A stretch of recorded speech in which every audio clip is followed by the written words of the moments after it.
Have you ever noticed something really weird? You meet a friend for coffee. They complain the entire time about their boss, their life, their bad luck. You leave feeling completely exhausted, like you just ran a marathon. On the flip side, you hang out with someone who is genuinely excited about life, and suddenly you feel like you can conquer the world. You aren't just moody, and you definitely aren't weak. Your brain is literally wired to do this.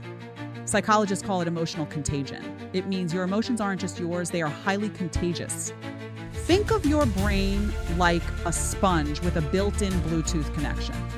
We have these things called mirror neurons. When you are around someone for long enough, your brain doesn't just process their words. It secretly downloads their stress, their anxiety, or their joy in real time. Without even realizing it, you start to mimic how they think, how they react to problems, and how they view the world. You literally mutate into them.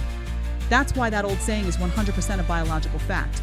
You are the average of the 5 people you spend the most time with. You don't even have to try.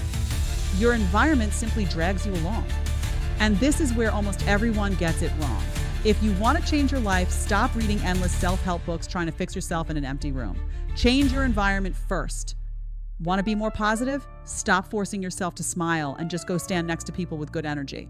Want more discipline? Stop relying on motivation. Just put yourself in a room full of people who get things done. It automatically becomes your new normal.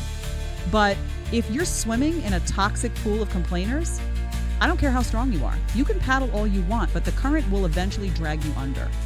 It's not a lack of effort, you're just fighting gravity.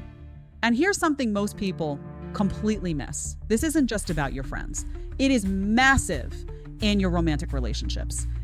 Next to a kind, secure partner, you naturally soften. You become more patient and peaceful.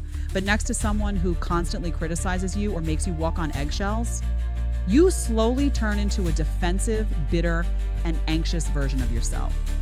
You might think I'm losing my mind. No, you aren't. You are just reacting to the habitat you live in. So I want you to ask yourself a really hard question today. Look at the people you interact with every single day. Are they pulling you up to a higher level, or are they dragging you down into their drama? If the answer makes your stomach drop, it might be time to shift your circle. You don't need a dramatic exit. You don't have to block everyone. Just start standing a little closer to the right people and step a little further from the wrong ones.